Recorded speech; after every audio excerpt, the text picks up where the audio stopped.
Ready? Okay, hi everyone. Thank you for being there with us today. I'm very honored to be facilitating this session with these three people I have discovered while preparing the session.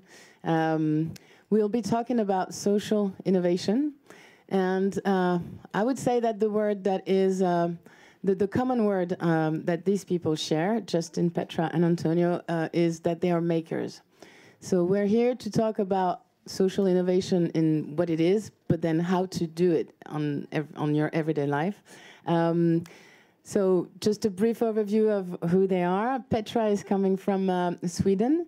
I'm not going to say too much about you, but let's say if I had to put a sticker on Petra, it would be she's a solutions crafter.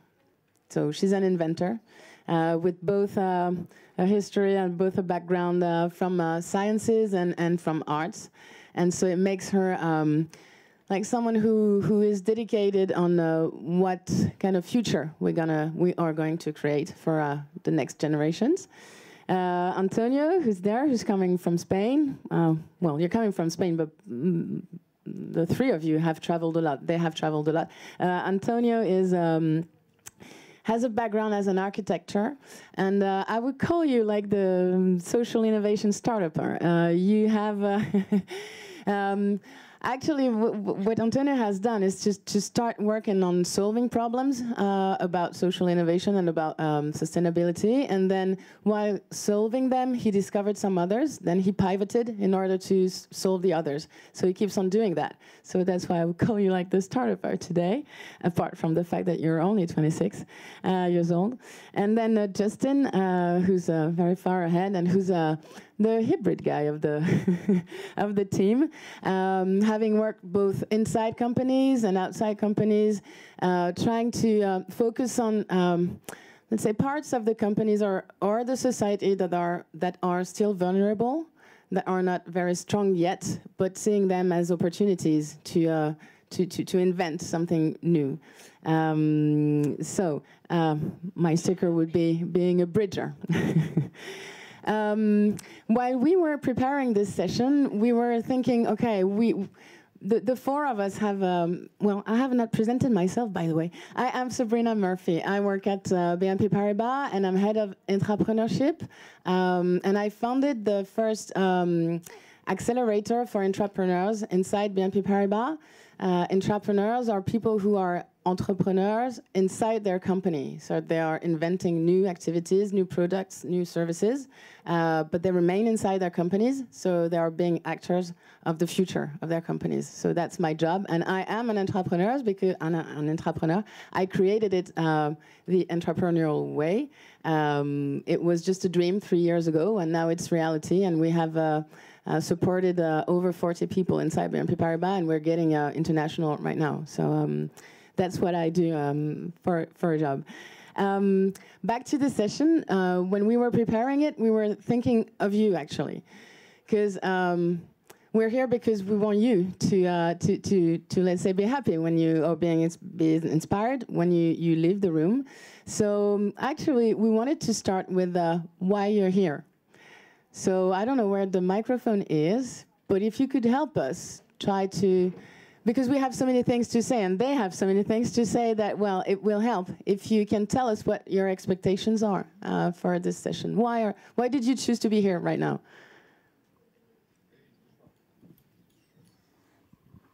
Hello, everyone. First of all, I'm here because I sat at the dinner table with you yesterday. And that already was very inspiring. The link to my work, I'm Ralf Thurm. I'm the managing director of Reporting 3.0. We developed the next generation of disclosure for intrapreneurs and entrepreneurs. Because what we felt so far is that the whole disclosure world is totally, kept by the major companies, but the intrapreneurs and entrepreneurs are not totally absent of this world. Just because they say, we're not interested in the disclosure of the decrease of footprint, we are here because we increase handprint. And there's nothing for us. So I want to learn, from your stories, and then connect it with the work that we're doing at Reporting 3.0.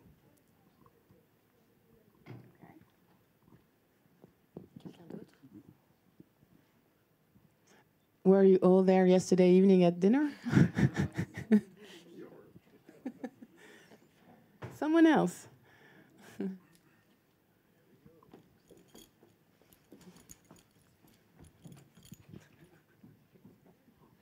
Je peux parler en français pour éviter l'accent?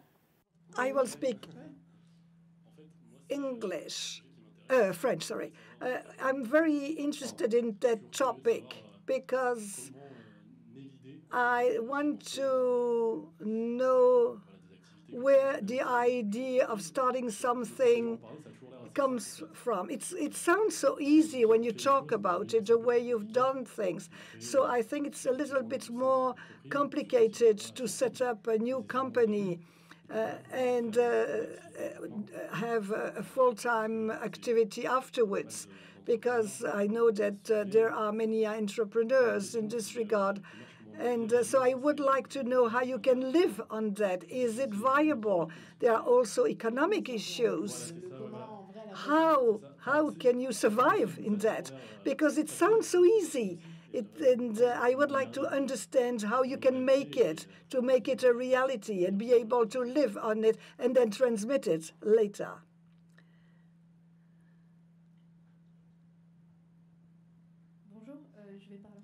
I'm going to speak French too. Sibylle Debin. I'm working in an agency.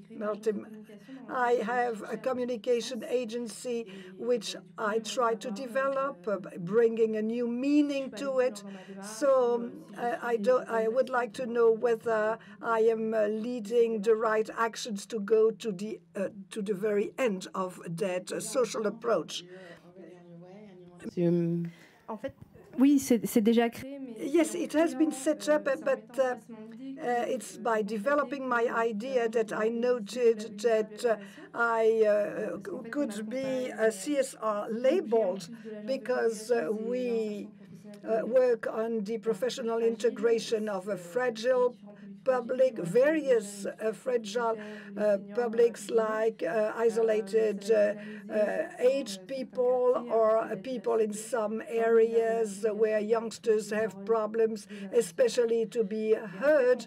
So by building my model, I have been faced, I would say, with the CSR ecosystem, and then I'm more and more interested because it gives some meaning to what I wanted to do. Exactement. Another one, the last one. Thank you.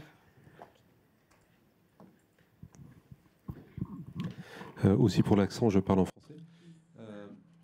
Donc je m'appelle Olivier. My name is Olivier. I'm working for Kiabi, and I have two questions, actually. I have set up a social partnership with another store, and I've seen Sweden, I've seen Spain and the United Kingdom. So I'm here because I want to hear about positive social impact. What is the more European vision? And the other vision is, my company is a retail company working in clothing with stores in Europe and also in the production countries. And this raises a lot of questions regarding the challenges of globalization. We work in Bangladesh, in our European countries with our foundation. And so I wanted to have some answers to your questions. What type of question? What type of question? In a nutshell, and then a sort of a paradox. Today, they sell more and more items to families in Europe. There is a complexity in the products that are manufactured in emerging countries. And so I would like to know how to do things right and in a responsible way. Okay, thank you very much to you. You start, yeah? So Justin is going to present us what he does, what he's been doing. What we suggest is that you can, we want to keep some time for the questions at the end of the presentation, of all 3 presentations. But if there is a question that is specifically dedicated to Justin, please don't hesitate. Otherwise, you'll have to wait for long. So.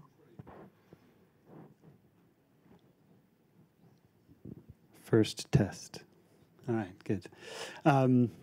So I'm going to speak in English. I grew up in New York City, so I have a tendency to speak really quickly.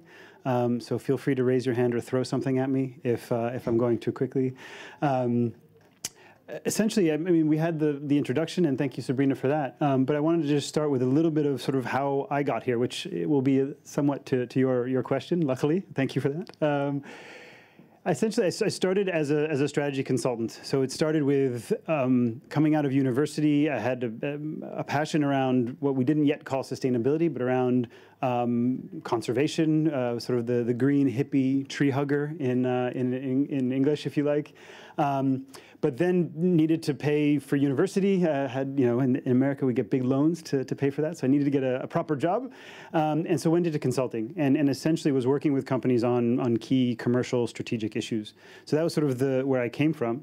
But then the passion of my youth was always nagging me, and it was probably around late 90s, where I started to see there were several books coming out, Amory Lovin's, John Elkington, et cetera, coming and really showing a path where the business world and then sort of the environmental movement could come together. And this was, for me, very, very clearly where I wanted to go. And so I started really down a path of social entrepreneurship. We didn't have that terminology then. It was simply I was basically going to be a pain in the butt for my company, and you know, started with recycling bins. Started very small, but soon moved into a space of trying to work as a consultant with clients on these issues. But I was very junior, and no one was really listening to me, and so that's where I said, okay, I need to break out of the traditional consulting world and really focus on this. So.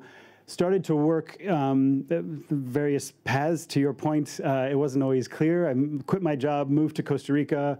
At one point was paying my rent by bartending while trying to do work on the side. So it was rather complex, but in the slide, it looks very smooth. And eventually found a place where I could bring those two things together. And it was, I got an MBA along the way and really focused on social enterprise. And working within companies to bring in social issues to parts of their business where they were having social impact, be it positive or negative, but where the social could come in and be a solution for business issues. So still with my original kind of strategy consulting hat on and that way of thinking, but now starting to use social issues and engage business on solving social issues in order to also solve business issues. And it's that link which is continuing through today. So started working with SC Johnson, which is an American consumer goods company, and essentially built a portfolio of innovation projects. And some of them were full-on social enterprises, which then got spun out, and I'll talk some more about those. But others were very much closer to their base business, if you like, less innovative, more incremental. And that could have been, so for instance, we did a lot of work in malaria. So SC Johnson is the owners of Raid, Baygon, Off, so the world's leader in consumer insect control products. And so we started to look at, well, what can we do around insect-borne disease? So we tested a bunch of things in various markets in Africa, we put together a global toolkit for our marketing teams to then be able to integrate insect-borne disease, malaria, dengue. At the time, Zika hadn't emerged yet, but now they're using the same toolkit essentially for engaging on Zika as well.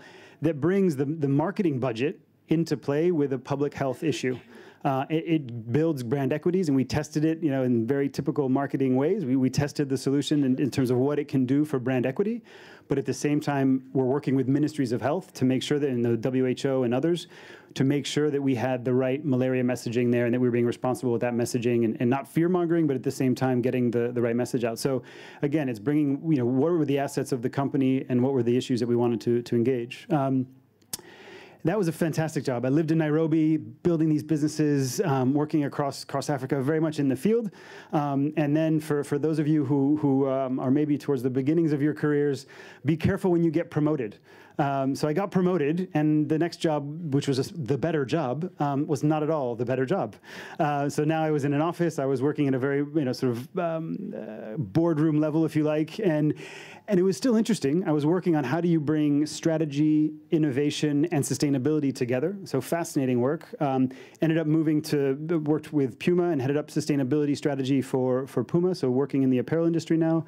But at the same time, I really missed that sort of field component. And the further up I got in the companies, the harder it was to really feel like I was having an impact. I knew that the potential impact was much greater. So every small degree I could move the organization had a huge impact in absolute terms.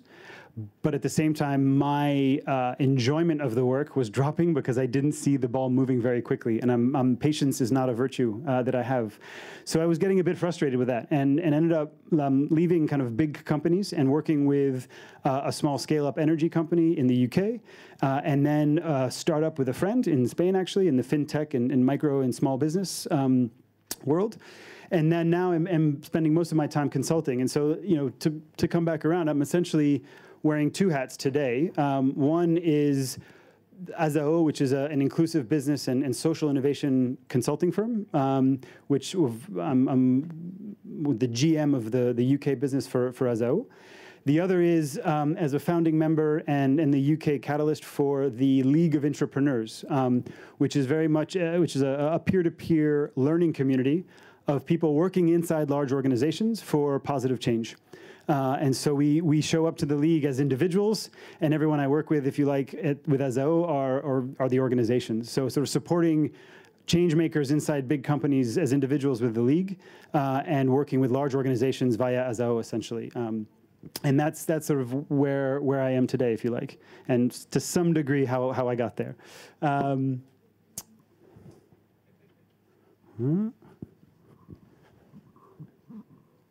we go. I have two children, 8 and 7. One of the great joys for me of having kids was that I got to play Lego again. They get to play too. I do allow them to play with my Legos. But it's a really fun analogy for me because A, it reminds me of my kids, which is always nice. But also I think it's really useful when thinking about how to do innovation as an intrapreneur or perhaps also as a social entrepreneur. But really what it's about is having, the great days are when we get to sort of take the Lego box and just dump it out on the floor. And you can have all those pieces and you see everything and then you sort of get inspired as what do we want to build? And that's a lot of the way that innovation happens as an intrapreneur and also with our clients from Azao. I think what we're doing is providing insights and helping understand the landscape of the issue. And that's a landscape both internally. So what are the assets? What are the key priority issues that the company might be having? But also what is the landscape in what are vulnerable and precarious and really difficult, tricky parts of their value chain. So these might be emerging markets. These might be segments of the markets that are just more difficult to engage with. And so that could be former inmates. That could be refugees. It could be disconnected rural communities in developed markets, et cetera. So by having those insights and understanding the situation, you then can start to pull together the right pieces. But one of the problems when you're playing Lego is that if you have a lot of pieces, and we're lucky that we do, you can spend your whole time looking for the right piece. And so a lot of what we do and a lot of what's really important for innovation to really happen, because it's not good enough to just kind of, you can constantly be trying to get more insights, constantly be trying to understand the situation better because you never understand it well enough. And the more you understand it, the more you realize you don't actually know. So at one point, you've got to start to prioritize. And I think that's really important. And I think that's where you start to say, okay, I'm going to build, these are the good reasons to build this thing, and these are the pieces that we're going to work with. And so that prioritization process is something that we do with clients, and often it's quantified, often it can be qualitative and quantitative, but a really critical component, because otherwise you get lost in just looking for the right pieces, and you don't actually get to building. And then we run through building and testing, so that's pretty typical innovation stuff, right? Sort of Stanford, D-Lab, and MIT, and we've all done the Post-its on the board and all that stuff. So we'll go through some of that. But what we do is we test it in the field. And that's one of the things that I love about the work that I do is that The insights are coming from field work. So we're in the field, we're in the markets. And then we also do tests. We follow our clients. So we give a recommendation, but then we say, now here's how we're going to build this thing in a minimum viable product or a prototype version. And then let's go in the field and test it. So we try to stand shoulder to shoulder with our clients to really put these things into action. And then if things go well, that can become a loop in its own. But if things go well, then you look towards scaling. And in there's a lot of partnership. One of the things that intrapreneurs, I think, are doing a lot of work around is how do they link their organizations to other organizations, to ecosystems of organizations, such that they can have, sometimes on the inside side, but often so that they can help them scale these things as well. So that's some of the work that we're doing as well. And then to Ralph's point, once you're at that scaling mode, you need to start measuring really carefully. There's measurement throughout, but you need to start measuring, and then it can go into a communication loop. So to our friend in the communications field. So this is sort of how Azao is operating. It's how I've operated as an intrapreneur, and hopefully gives you a bit of a sense of kind of how we're doing this type of innovation. This is not working. So some examples, which I hopefully are somewhat more interesting. One thing I did when I was at SC Johnson was building community cleaning services, and essentially what we were trying to do is understand how could a consumer goods company who had a lot of expertise around cleaning toilets, but the toilets that they were experts at cleaning are those like yours and mine, a lot of tile, very smooth surfaces, they're ours, they're owned, and when we started looking at how can we get into that space of helping clean toilets in areas where sanitation and hygiene are really critical, because diarrheal disease is the largest killer of children under 5 in most of the developing world. We realized, and that's where the insights piece came in, of actually nobody owns their toilet. The folks who need it the most are sharing a toilet. They're sharing it with their neighbors often in one compound or on one floor of a building, and that might be 8 families, each of them with 5 to 6 people in it, all sharing maybe 1 or 2 toilets. So you can kind of imagine, if you imagine your morning scene at home, multiply it by, anyway, the toilets needed cleaning, put it this way. And since it was just after lunch, I didn't want to put any pictures of why, but imagine it, and then it was worse than that, trust me. But what we started to do is build a business that could engage in that was bringing SC Johnson's cleaning expertise and bringing SC Johnson's capabilities around product and packaging to a space where we were building a micro franchise business that's a service business in the poorest communities of Nairobi. So we started in Kibera. Eventually we went to Korogocho, Kawangware, and Mathare mostly. And that enterprise worked really well. It was a ton of learning, a ton of mistakes, sort of a very circuitous, iterative path. But we got to a place where it was working at the local level, but actually wasn't working for SC Johnson. And one of the things that I think is really important in social enterprise and in innovation in general is that we need to be able to speak about failures. And I don't see CCS as a failure, but certainly for SC Johnson, it did not become a profitable business for them. So they actually spun it out as an independent social enterprise. I'm happy to share more of the reasons behind, because again, I think that's where we learn, is when we fall down, when we make mistakes. But it's spun out as an independent social enterprise and is running today as a social enterprise in Nairobi. But that's an example. And to get the cost down, we had to get into circular economy. So we started using waste products. We had to take packaging from being a waste material to making it a fixed cost and be able to reuse it in that service model, et cetera. So a lot of really interesting innovation, but very much born out of necessity. And that's one of the interesting things about when companies go to emerging markets and really difficult places, like some people call it the base of the pyramid, if you like. So the base of the socioeconomic pyramid, there's there's so much need for innovation that you cannot operate without it, and it's a really interesting place to work. So those are some examples, and we've done some work with others as well. Sorry, go faster. You have to speak even faster. All right, I'll try not to. No, I'm kidding. So the League of Intrapreneurs, I think this is another example of one of the things that I kind of use often is quantum physics, which is not the subject of my talk, don't worry. But it's the study of the very small to understand the very big, the universe.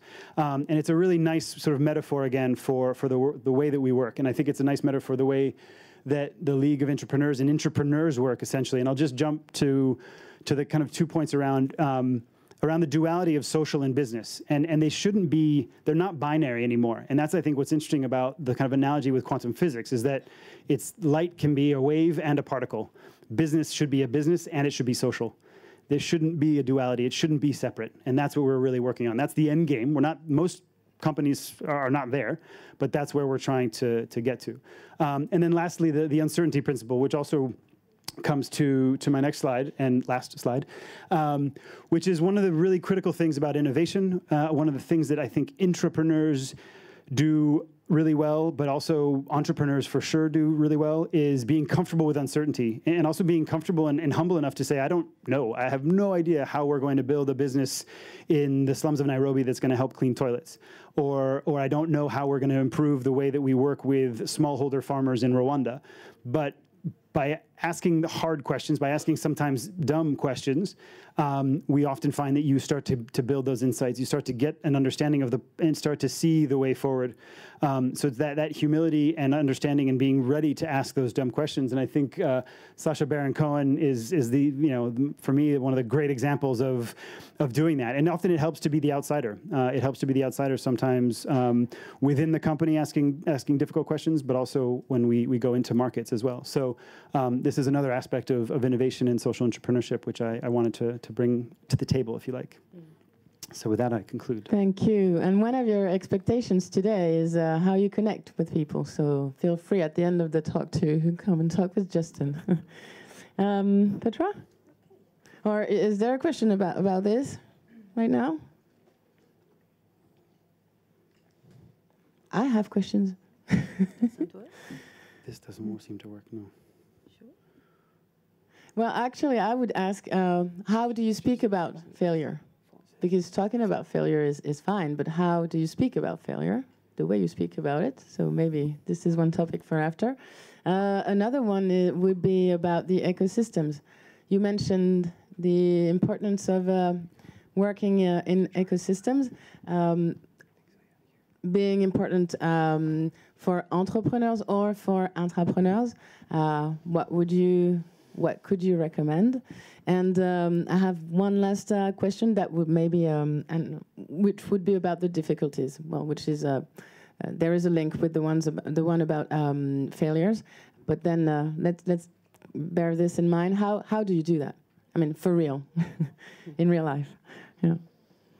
Okay, thank you, Sabrina, and thank you for inviting me. It's great to be here. And the question why I am here, I think it's to tell my side of the story. And my story I want to tell it today is about sunshine and about water, and to treat and heat water with the help of the sun. And my innovation, because I've been the one behind this technology, is called in Swedish solvatten. And solvatten means sol is sun and vatten is water. So I think this is something it's a journey, and the journey starts with the questions why, but I also say why not. So that's what I took to my heart, to why not? Why shouldn't I do something? And I thought perhaps I could do something. But starting with the problem, and the problem with water, unsafe water, and this bad quality of water, how many people are living with that, and what bad impact it has. So I think everything should start with access to safe and high quality water for everyone. And this is called improved water source. And I don't believe in that, but it's a way to define water. And if you have a pipe, it's improved water, but it isn't improved at all. And what's in the water? Why are you sick, and how come? And what's in the water? Of course, we think about all different kind of microorganisms that can hurt, but it's also about hygiene, how you can handle water and handle your hygiene and food and your life. So it's what I want to tell is a little bit more than just the quality of water.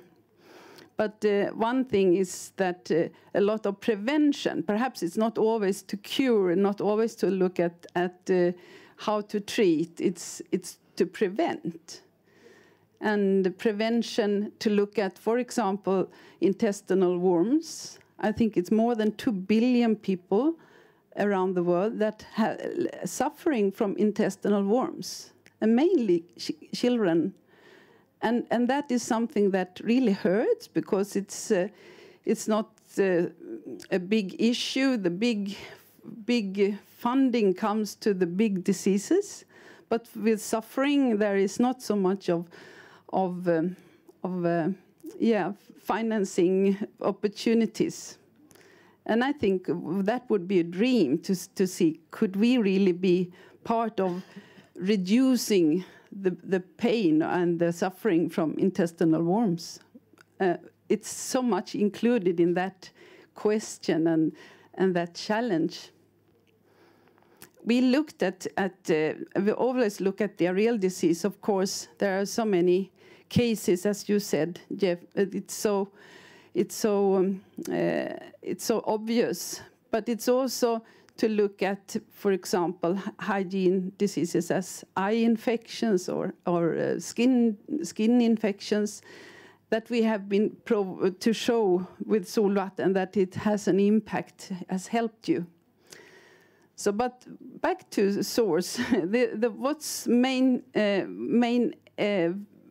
most common way to treat water is to boil, and the most common way, or the most common energy source is fuel wood, firewood or charcoal. And to see, we work, for example, in Haiti. In Haiti, less than 2% of the forest is left. And of course, you can understand the soil erosion and the problems that occurs with when the fuel is, or the trees are gone. And it takes about 6 to 10 times the amount of fuel from the trees to produce charcoal. Charcoal is most common source in peri-urban areas, in slum areas, and many times the wood comes from non-renewable forest. And then looking into what do you use the energy for, and it's quite surprising that of course, those figures, for us, it's quite natural that we have a hot shower and we have everything here. We have good water in the tap. But this is how it looks in South Africa with the energy consumption, to look at what do you use the energy for, and to ask that question, to be humble, to understand if someone asks you, if you're living in poor conditions, what do you use the water for? What do you want the energy for? And that's what we have done, to ask the questions, because I think that's when we learn, and that is, I mean, this is 43% goes for water heating, and then 11 for cooking. Lighting, you use other energy source most, and many times solar panels are now available many places, but it's not enough. And how can one improve personal hygiene where clean piped water, electricity is scarce? And to have those taps, it's something that we work on.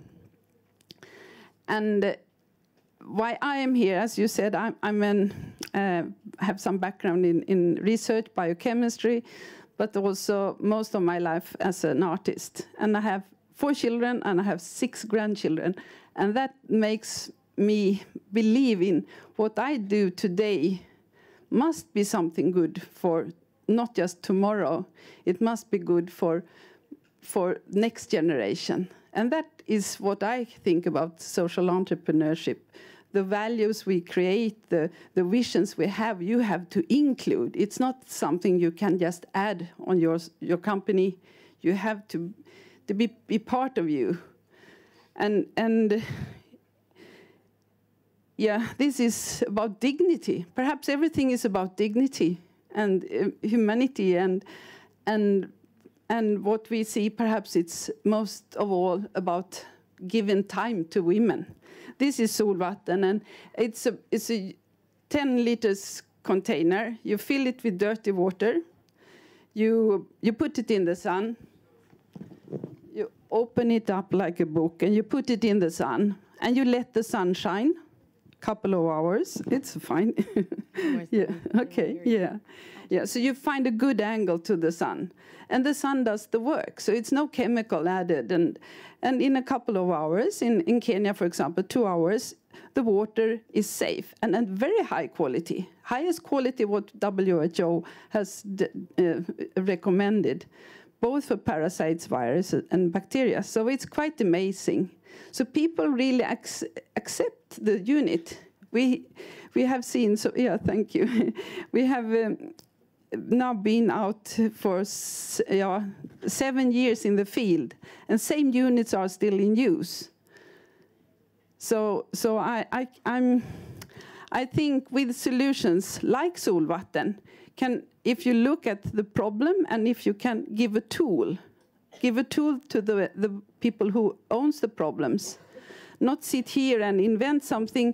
It's also to ask and to understand the usage. How do you, so I've been around quite a lot, and I was talking to women, and I'm really convinced that the tool to women like Solvatten can really change life.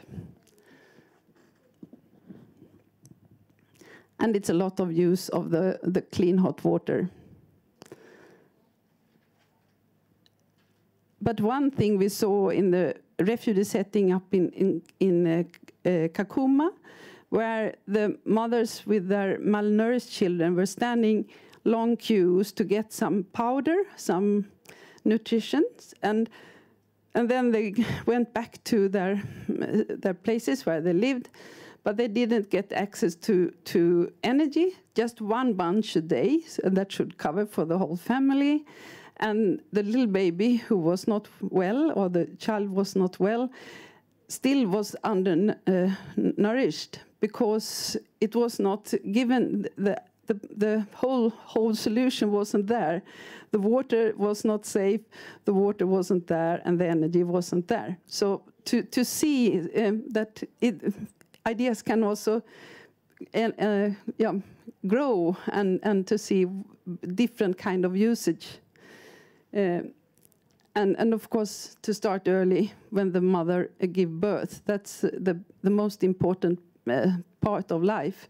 And how we have measured the impact is with the help of the social return of investment, to look at different, so not just about money. Of course, it's a lot of saving. Household economy has grown and much better. But it's also about climate. It's about how many trees. If you save about 5-6 trees a year, after 7 years, 40 trees, and how many trees with the whole, we are out now with 54,000 Solvatten. You can see the impact of 20 megawatt hours that should be taken from somewhere else a year. It's amazing. It's a lot. Yeah, and then what I really see as the most is time saving, and to give time to the women, especially to do other things. And we have seen such a lot of creative entrepreneurs with Solvatten, especially, for example, hairdressers. They have very high electrical bill if they have electricity, or charcoal bills and time. So to make small entrepreneurs or business that has been created has really been good to learn, because didn't think about it from the beginning. To look at the small farmers washing the udder of the cow before milking, the milk lasts much longer. And that's complicated. Otherwise, you have to go up early. But if you have solvatten from the day before in a thermos, you can wash the udder of the cow, and the milk really. So things like that we have learned. And then, what Petra, I'm sorry. Yeah. How many minutes do you still need? 2. 2? Okay. Yeah. Okay. I'm the timekeeper. This is the bad job. But, yeah. No, I think we are. I mean, we are an option for CSR cooperation. So we work with companies in Sweden who want to do good project, sustainable projects. So we are more of a tool for making this grow. So it's cooperation, and that's also why I'm here to really explain that we are just a tool, but it's a good tool, and I think it can be useful in many fields. Yeah, and absolutely. It was a good recognition to meet President Obama. I wish he was still around. And as I said, it's good to think ahead and to have visions and to what we do today. And I really want to do something to continue for the next generation. Mm-hmm. Thank you. Thank you. And in a way, you're explaining the loop that Justin was saying, how you launch something and how you keep on learning and you keep on improving other things. While bringing out results and learning from what you do and developing other products and other projects. So, yeah. And, maybe something about how you, after Antonio has finished, if you could maybe give some advice on how you convince communities, because you work on the ground, how do you engage people into trying for real? and how do you measure? Because we're in the world of KPIs. Many of us are when you want to change something, then first you have the friends, the people who believe in what you think, share the convictions and the ideas. But then you also have all the rest of the world. And among the rest of the world, there are people who are convinced by figures. So being able to measure and to have figures can be of help. So if you could also help us with that. How did you think of what you could measure? Like the process. Your turn. Hello.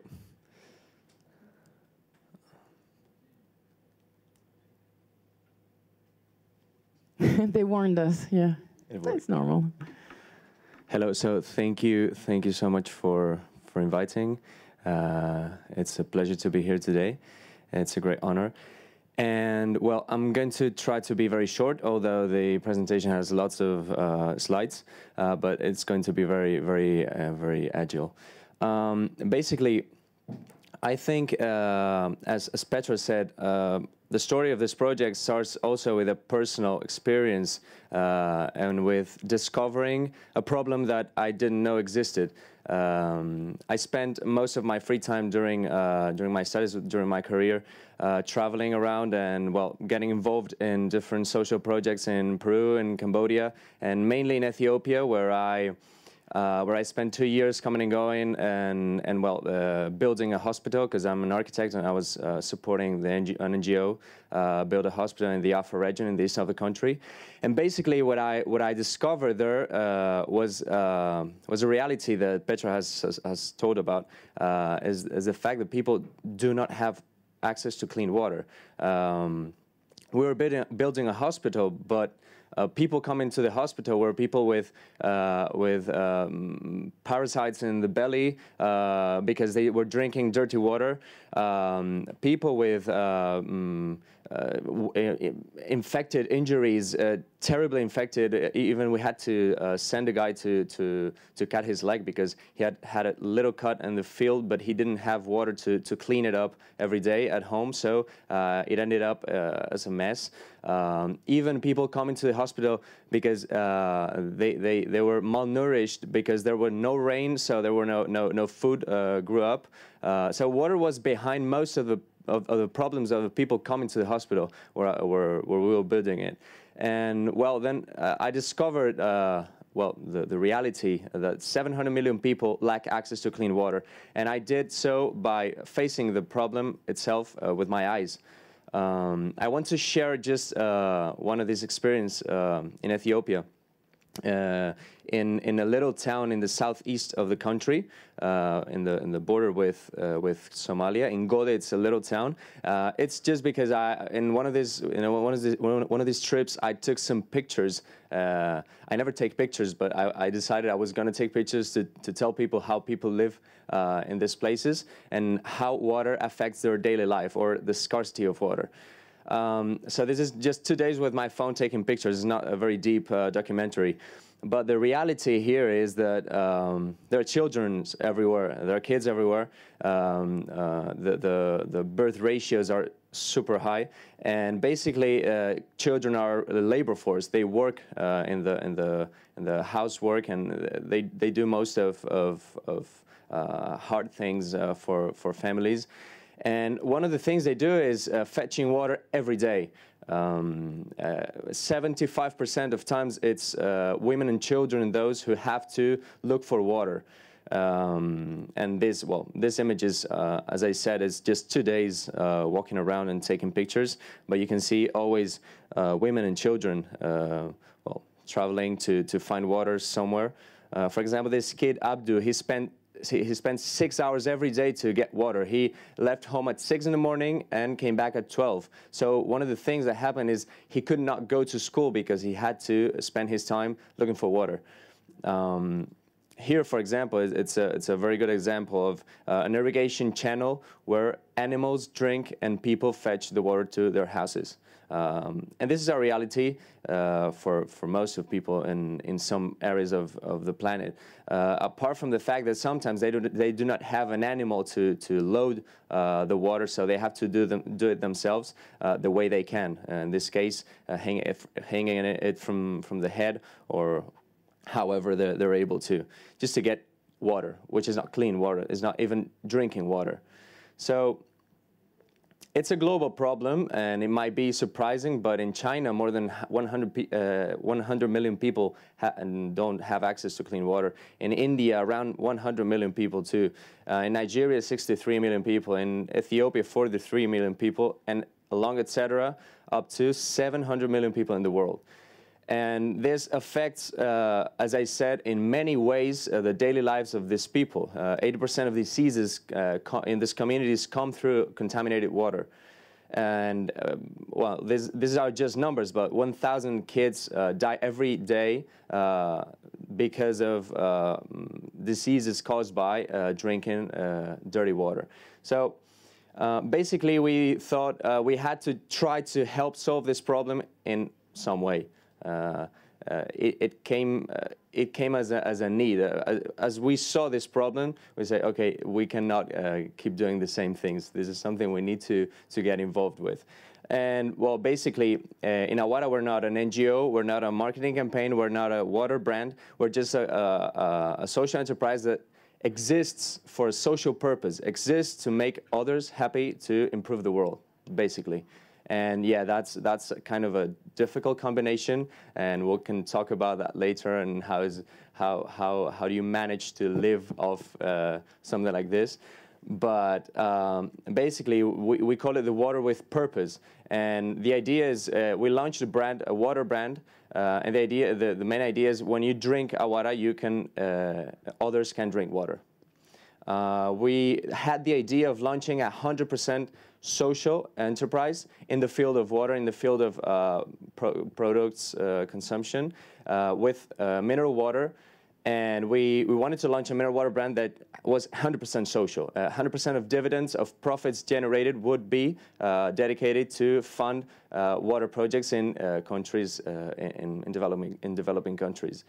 And basically, the second idea of the project was, okay, we are trying to improve lives of people. We're trying to have a social positive impact in some places of the world, but how about the environment? What are we doing in Spain? We're selling plastic bottles. That's an issue too, and we cannot lose the focus, because otherwise it will be a contradiction. And I think we need to be a social enterprise, not only because what we do with the profits we generate, but because how we do things internally in our value chain. And well, basically we decided we had to develop the most sustainable water bottle in the world. That was our idea. And actually we've been, well, we wanted to be the first water brand in Europe to produce the bottle with 100% recycled plastic. And we wanted to eco-design the bottle so it will be much more efficient in terms of logistics and would have less impact in this specific area. And well, transparency was an issue too for us. We wanted people to know exactly what projects they were supporting with their purchase of water. And so we wanted to add a QR code in the label of the water so that anyone with a phone could know the positive impact that it was having. And to be true, we spent more than 2 years. We took these ideas and we put them into presentation, and we started rolling, and we started showing it to investors, to big companies, to friends, to anyone who wanted to listen. But no one, at the beginning, no one believed that the idea was feasible, we had any chance of making this, because in Spain, the social enterprise environment wasn't very developed 3 years ago, 4 years ago. People looked at us as, okay, you're a company, you're an NGO, what's this? They hadn't heard about social enterprises before. And well, the feedback was terrible. Somebody even told us, why don't you sell biscuits that have much better margin than water? You're entering in a terrible market, competing with multinational companies. You have no chance here. And the good thing is that we didn't hear them, and we keep on going. And after 2.5 years, we managed to sell our first bottle last year in September 2016. And well, in this first year of commercial activity, we've had a great year, actually. Working a lot, but we haven't slept very much, but every hour was worth it. And well, our impact this year has been more than 7,000 people have access to clean water today, thanks to 11 projects in 7 different countries. We have given more than 1 million liters of clean water. So for every liter we're selling in Spain, we're giving 2 liters of clean water in a developing country. And well, basically, here are some of the countries we're working in. And our environmental impact, the numbers are 30,000 kilograms of plastic recycled and more than 45,000 liters of petrol saved because of the recycled material. So yeah, it's been a great year. These are some of the projects that illustrate what we do. We can extend on this later, because I don't want this to be too long. We are affecting in 13 of the 17 sustainability development goals, and well, basically the main idea of the project and the result is that we're trying to turn a daily act, something as simple as drinking water for us, for everyone, something that is common to every person on earth. We're trying to turn it into an extraordinary act. So something you do every day, something almost everyone does every day, let's turn it into something positive. That's the main idea. That's why we chose water, because water is kind of the thing we all do, we all have to do, is what, I don't know, is common to all of us. And that's all about this presentation, but I wanted to end up with a couple of concepts related with the questions, I think. First, in the personal field, I think my experience this 3 years with the project is that you need. We live in a global world with where competition is extreme. When you have an idea, there are 30 people having the same idea probably in your city. If you launch an idea, there's going to be big companies trying to imitate it and improve it really fast. So if you do not have a purpose, if you don't have a why, a meaning, a reason that is behind you, that is over you to do things, it's going to be really hard. So my experience is that you can just go forward if you really have a reason, a purpose that's much greater than yourself. And the other thing about companies, about business, is that I think we need to forget CSR as a department of a company. Social responsibility needs to be a core mission of the company. But it's not something that, I don't know, tree huggers say. I think it's a tendency in the market itself. Every day we see that consumers need to feel involved in the values that the products they buy have. And also, for big companies to retain talent, young talent, they need to present something else than a salary. They need to have these values into their companies in order to retain this talent. So I think it's going to be a big issue in the next years, and probably in the next 20 years, if a company doesn't have a social and environmental purpose into their DNA, they're going to have a very hard time to compete, actually. So thank you very much. Thank you.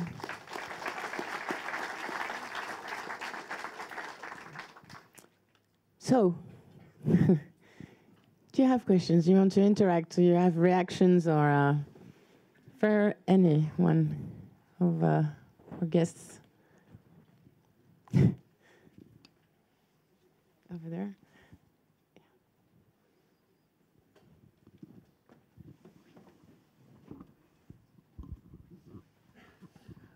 I just had a question for the last presentation. I was wondering how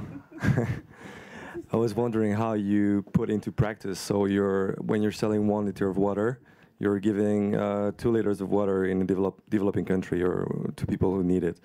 How do you deliver the water? In what form does it come? Okay, we act very local in a small scale. And we develop projects in the field with with local partners, based in water always. So we can drill wells, filtration systems. Even we use water as basis for hygiene too. We've built bathrooms in a community in Cambodia. So yeah, it's like small scale projects, very local and very always working in urban, in rural communities that are living in an extreme poverty, basically. Okay, thank you. So you're giving them the tool to be like self-sufficient, right? Sorry? You're giving them the tool to be self-sufficient. So. We try to. I mean, sometimes water is not. You can. It's more like an emergency issue than something you can try to teach or whatever, because these people die because they don't have water. I mean, it's not like we're going to teach them entrepreneurship. But we try the projects to work in the long term, and we try to empower the communities by, for example, asking them for 5% of the cost of a project. They need to put an effort, a big effort, to have these projects built, because they will take care of them later.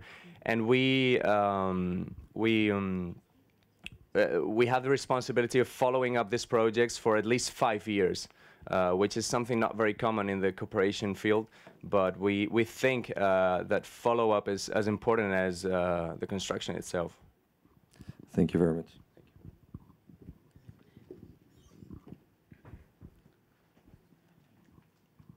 Thank you.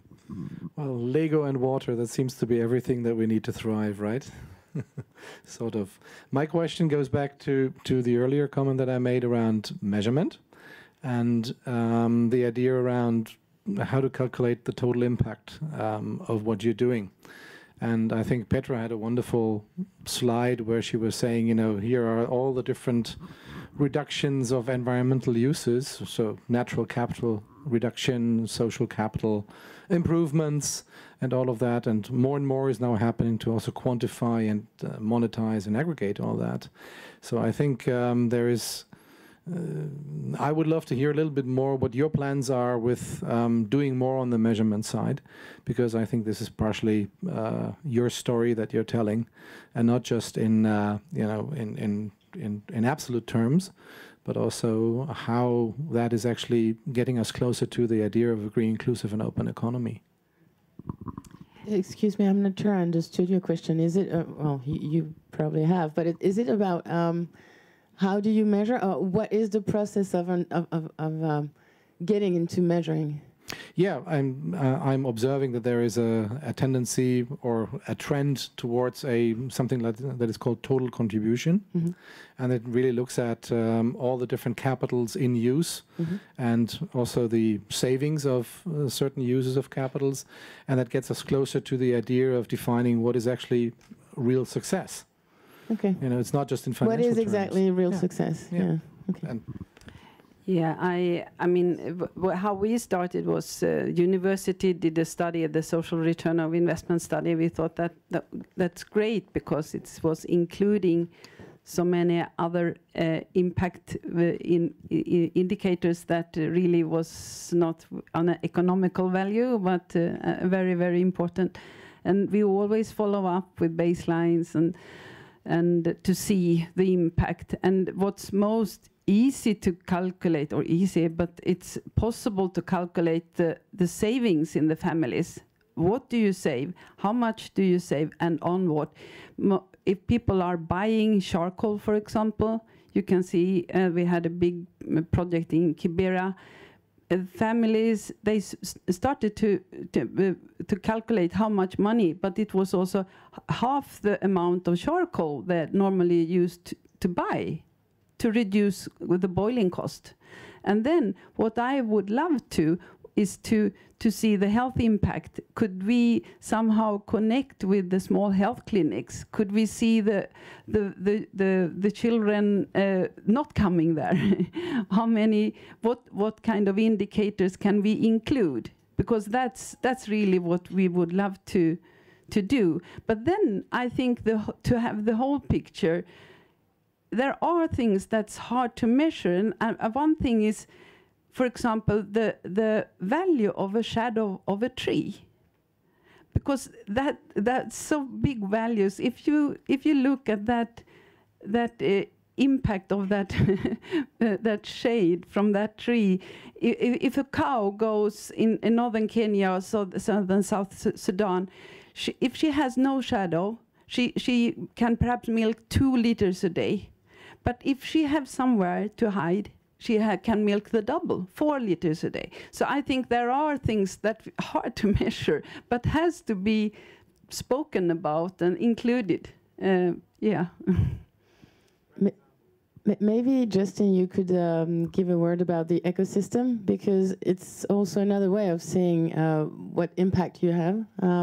What you were mentioning the importance of the ecosystem when you are innovating, and how you work with other, let's say, stakeholders. How could you help people who want to start innovate understand what the ecosystem could be and what they could bring, what impact they could bring onto these people? Yeah, I think certainly when working in partnerships, quite often at the beginning of a lot of innovation journeys, it's a very singular individual journey. Then most innovators start to pull a team together, right? And they start to, that team can be, again, individuals who also are sharing a passion for a particular issue or a particular solution. But then very quickly, when you start moving towards scale, I think that's where the ecosystem component comes in. And the second you start to do that, to the point around measurement, the different partners will have different concerns, different measures, different versions of what is success. And that's where I think that can be really interesting because they'll also have expertise around measuring those things. So a company might not, a for-profit company might not really know how to measure social return or how to understand even, the milking of a cow and the importance of a tree to give shade. All those things is not something that most companies are going to know, but by bringing a partner in, you can bring in that expertise and start to understand the different values you're creating, the different types of value you're creating. But I think there's also the flip side from my thinking of the measurement piece, and the reason why in that sort of infinity loop, it's on that second loop and towards the end of the process when you're looking at scale is you can also get completely lost in measurements, especially when you start looking on the social side. You can just try to get more and more precise and have better and better measures, and then you actually haven't spent much time doing the innovation. You're just trying to measure everything. So I think that there's also a balance that needs to be struck, and often partners can help each other strike that balance. Certainly I've found that when working with NGOs who are donor funded, and quite often those donors will have very significant impact metrics that they need responses of, and a couple times in my career, it's been a matter of sitting down with those donors and saying, look, we're trying to do something that's slightly different from their usual. We're trying to innovate together, and we're going to be killed by these metrics. By just the act of measuring is going to take up so much of our time and budget. Can we just press pause on that for now? Here's our theory of how we're making a positive change, but let's not measure yet. Let's just try to iterate and just get moving and do stuff more quickly. And a lot of this is sort of it when you see it, and you have to measure it and communicate it with numbers to folks who haven't been there. And sometimes just getting someone to come and see what you're doing can kind of short circuit that system. And a lot of the times that's what innovation is about, is finding shortcuts around certain other system requirements. But then if we speak for real, I mean, you already spoke for real, but for example, for entrepreneurs, it might be hard to have these people, wait for you to bring the outcome. How do you convince them?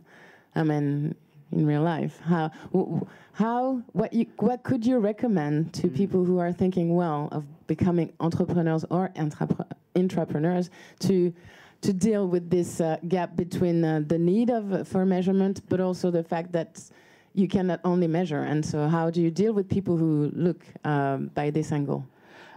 I think there are a variety of tools like and tricks. Tactics. Yeah, do you have tactics, so tricks on the more qualitative side, I think it helps to think sort of head and heart, and this is part of if you're looking for a book on this, read Made to Stick, fantastic book.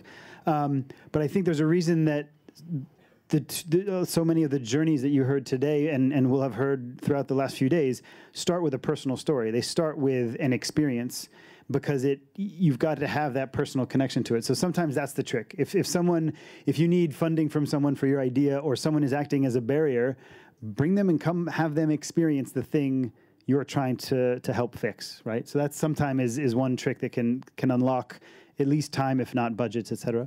And then the other is there are a variety of ways now to start doing that, and it's some of the work that we're trying to do with Azo, where you can use technology to get people engaged. So I think there's a whole kind of potential to kind of get people feeling emotionally supportive of your project before they start worrying about the rationale and the measures and the sort of brain, the head piece of it. And so, we all have multimedia studio, not all of us, but many of us in this room will have multimedia studios that we walk around with all the time. And so there's a lot you can do to bring the story of what you're trying to do in a very rich and immersive way back to your audiences. And that's part of what we're trying to start doing as well. But I think you have to have that emotional hook to some degree to get yourself to the point where you then have enough information and you have some prototypes and you've done some work in the field to know what to measure, to then start bringing back those quantified pieces. Thank you.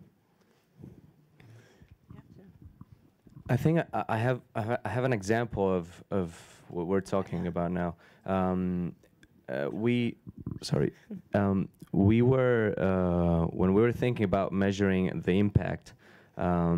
Each project is different, and each project we develop has a different impact and has something different to measure. And the truth is that at the beginning we wanted to measure everything from every project. But then we started trying to do so with a team of 10 people and just one person fully dedicated to this area, and with having to deal with local partners which sometimes didn't even have internet connection, talking in 4 different languages, and well, it was practically impossible to measure all the things we wanted to do, and the truth is we had to stick to 2-3 main data that we could control and we could measure directly, because we wanted to, for example, measure the impact in scolarization of our projects. One project we have in Benin, which is a well for a school of 500 kids, and we wanted to see how the infrastructure affected the attendance to school. And we could do so once, but it was practically impossible to have constant information about this. So this is just an example of maybe in bigger companies with more resources you can control these things, but in a startup, I absolutely agree with Justin. You need to put the reasonable amount of resources for each responsibility. So yeah, it's a hard time to measure everything.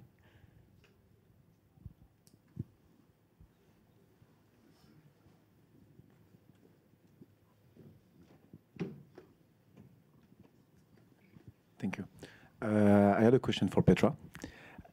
First of all, congratulations for such a device. It makes me feel really happy to see that we can create a social innovation while like having great impact on the environment.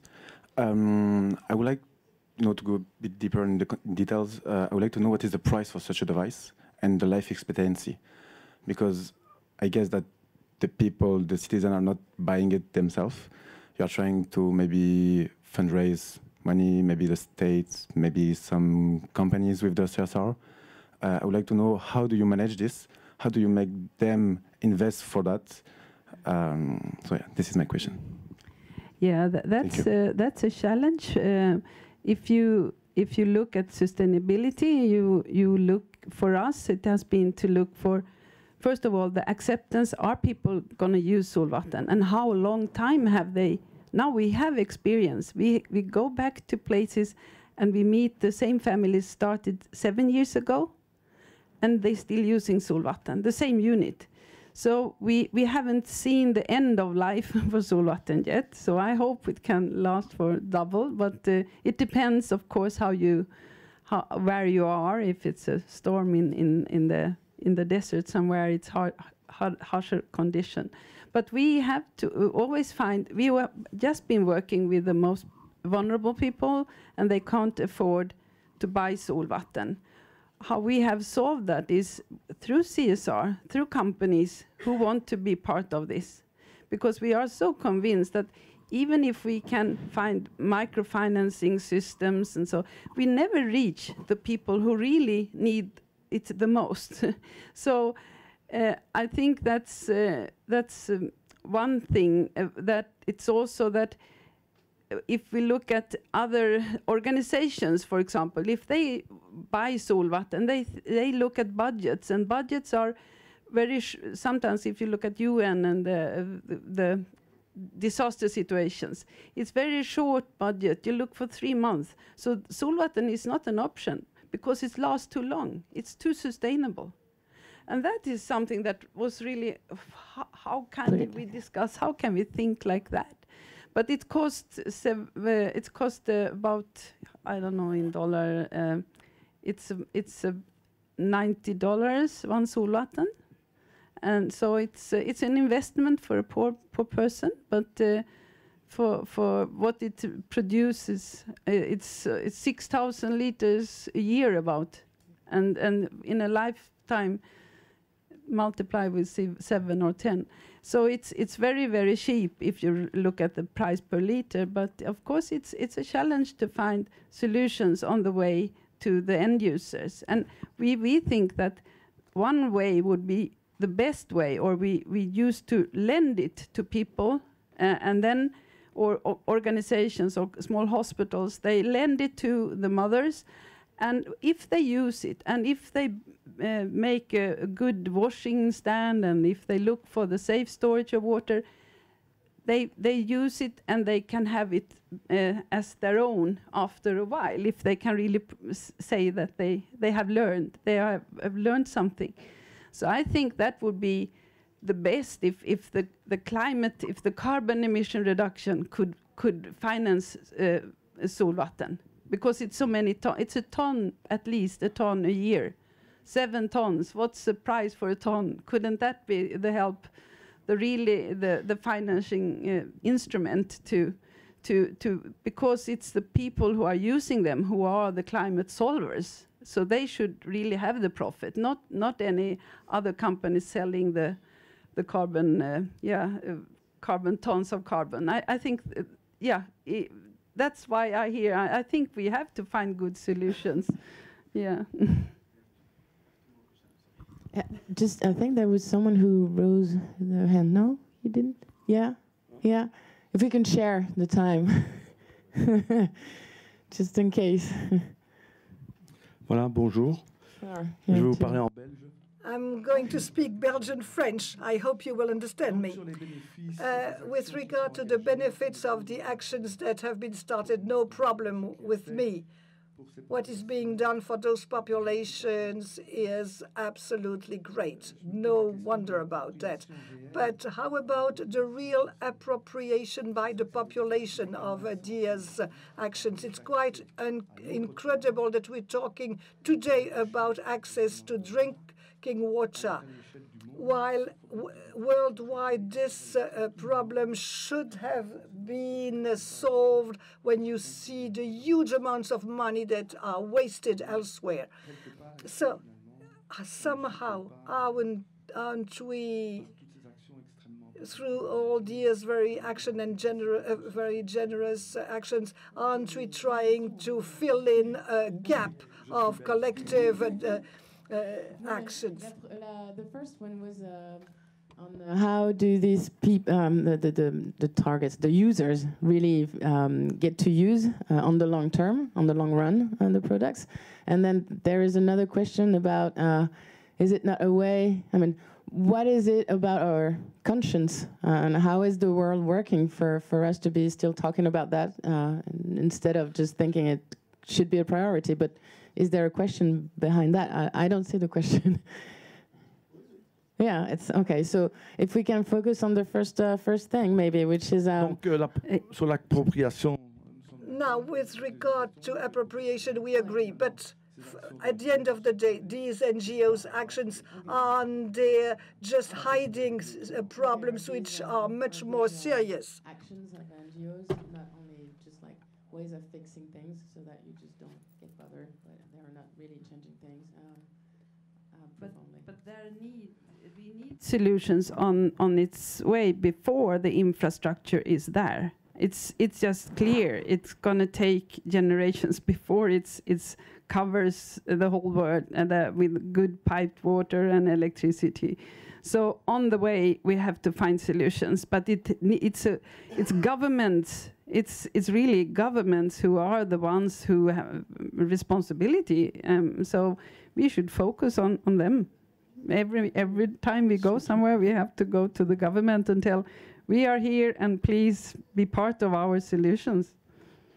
Yeah, and I think when you start to engage in innovation that is looking for market-based solutions, then you might enter into a different kind of thinking. So a lot of the work that I did when I was an intrapreneur and driving innovation for SC Johnson, we actually really never engaged the government, because we were working with intrapreneurs, with entrepreneurs in communities who didn't want the government getting involved, because if they knew that if they created a really successful business, then the government would get involved. Then the government was going to come and say, "Well, we know you're making a lot of money now. We're going to need some, taxes, et cetera, et cetera, et cetera." So we actually were dealing with the problem as we saw it, and dealing with it with partners who were in the community where they wanted to act as far from the government as they could, essentially, for as long as they could. So absolutely, these are issues which should be handled at very high levels, but they're not being. And therefore, I think, from my perspective, I think the Band-Aid argument is an interesting and difficult and impossible to answer one for sort of NGO versus government action.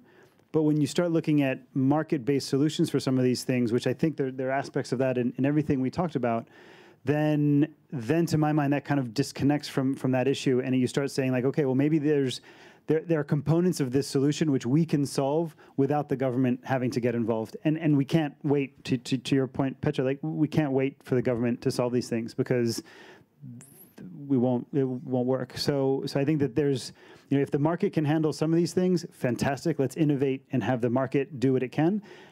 Other issues will have to have public sector, third sector involvement. I agree with the fact that there are many NGOs and that a lot of money has been invested in solving the global problems. But the truth is, we live in a world with 7.5 billion people, growing up a lot, and still 700 million people don't have access to clean water, but 2,000 million people don't have a bathroom at home, 1,000 million people don't have electricity. I mean, the problems are still there, even though we might have solved those problems, or the world might have solved those problems for another billion of people, but still there are lots of people that are out of this development. And the truth is that I think we are too biased by numbers. We're all day thinking about numbers and focusing on how many people or how many thousands. We end up not even talking about people. We talk about thousands or KPIs. And the good thing about this kind of businesses, even NGOs, even I mean all kinds of organizations working with needed people, is the fact that you engage with people and you find how important is one single person.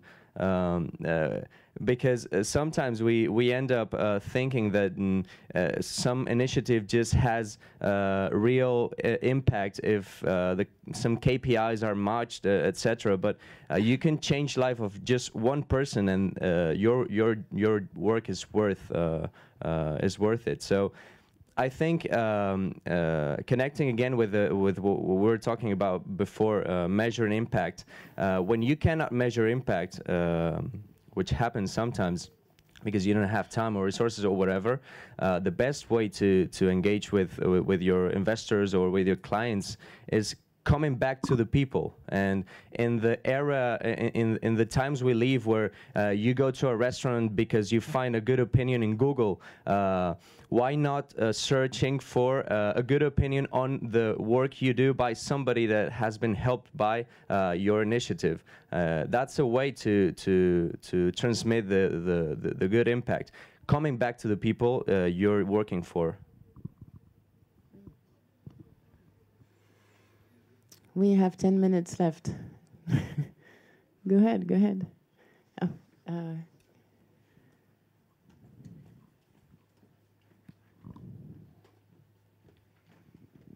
but maybe we could just show your names again. You know how to manage this. It was on the very, very first slide. In case you want to connect with them. I mean, this is not the end of the conversation in 10 minutes. It's just that we have to leave the room. But I'm sure you'd be happy to keep on explaining and discussing. Yeah, the question is for the three of you. You were talking about the difficulty of involving the state in your initiative, but what about involving the other firms via foundation or via endorsement? We know that there are a lot of brands that are willing to be more social, more responsible, but maybe they don't have the time or the means to meet the people you have to meet. So is there any ideas of possibility that two brands like Awara or Volvix, for instance, who's also involving in bringing water to people who need it, to make connection, or even with brands that are not competitors, like BNP Paribas, for instance, or whatever. But is it something that you are working on? or not at all? Endorsement or? Yeah, I think that's important to first, it takes time for acceptance.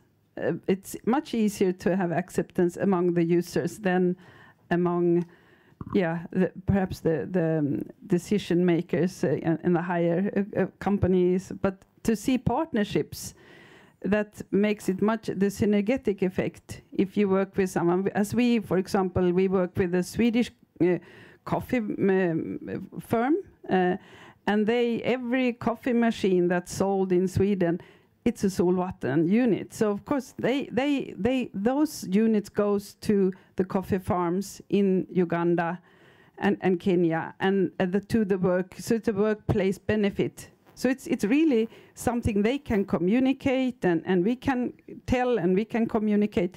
So more partnerships, that's really makes the synergetic effect stronger. So and not that small companies, small ideas are then threatened. I mean, we have to lift good ideas, lift innovations early and really to appreciate them. Not that we should be scared to go to someone big to show what we have done. We should be confident to do that, but it's not easy. So I think it's good to come out in like this to discuss and to open up, and someone knows someone, and that helps because we need to be stronger. We are just very small, all of us. Yeah. We're very lucky because we have great partners in the way. At the beginning, when we were showing our idea, we first went to some big water companies in Spain. And well, apart from, I think, not believing very much in the potential of the project, they saw us as a possible competence. That's something a bit sad in a sense. You mean competitor? Sorry, competitor. Yeah. Which is not real because we don't want to be the super big player. We just want to be a player with a social impact. But even if you're in a small scale and you can represent minimum risk, sometimes some big companies will try to let's try this not to be too big. But the truth is that apart from companies in our sector, we're partnering with big companies in the banking sectors, in clothes sectors, and in many others that are helping us. And actually, this year we've got funds from over 4 companies and for over 70,000 euros for projects coming directly from partnerships with other big organizations. So I think it's a great source to work. Okay, it's almost 4 o'clock. I would like maybe as a last word from each of you, what is you were all talking about how each of us can initiate change. Okay, we can be actors. How could you help these people become actors? What present would you give them? You have 1 minute to think. I think it's from my point of view is to believe in yourself, in your idea, and to be honest to yourself if it doesn't work, but go for it, and I hope we can inspire that it is possible to make a change, and that's my my advice. Yes, I completely agree. I think ideas are not good or bad ideas, are not possible or impossible ideas. What's important about an idea is that you feel passionate about that idea. You have an emotional engagement with the idea that it's going to be enough to push as hard as it's needed to start up something. So I think it's not so important to look for the brilliant idea, which is also important, but how this idea relates with yourself, how it relates with your view of the world, with your view of social impact, and if you really believe in that idea, you have a lot already done. And I think these are great points. I do reflect on the fact that we're not all going to be entrepreneurs. We're not all going to be on the forefront of innovation. We all have different risk profiles, and I'm in awe of people like these guys who do just have the passion and the vision and just keep at it and the grit to just keep going no matter what gets in their way. I certainly didn't start my career that way. I took a very safe path, right? Consulting. But my encouragement would be don't accept, if you have a grain of passion and you see something that can be improved, don't let it go. Improve it. And I think even without taking huge innovative leaps, we all need to. And most people will be employed in either some sort of a business. Most people won't be entrepreneurs on their own, and certainly not social entrepreneurs yet. We hope one day. So I'd say that if you do join a company or another organization, don't ever let the status quo be the future of that organization. Take what you know, take the things that you've seen either in these 4 days or in your life, and apply them and start working on fixing them. And that's really the driving force behind what intrapreneurs do within their companies. And I'm firmly convinced that is going to be what a major driving force behind a more responsible economy, which is what we're all here about. But then, yeah, if you have the drive, I mean, go for it. Go do that entrepreneurial thing. But if not, and you're in a large organization, don't accept the status quo of that organization. Start fixing it. Start making it better in little, small ways. And those will have a massive impact. Thank you very much. As I'm closing it, I would give my 2 cents. The first thing that I would recommend would be think collective, because it's all a matter of what you have, the individual energy that you will have and how it can connect with some others' energy, because entrepreneuring or intrapreneuring is about embarking larger amounts of people or partners or investors or whatever, but you cannot do that on your own. I mean, you will never succeed on your own. This is a collective journey. This is the first thing. And the second thing is that let's be clear. It's sometimes I think it's frightening. Do I dare?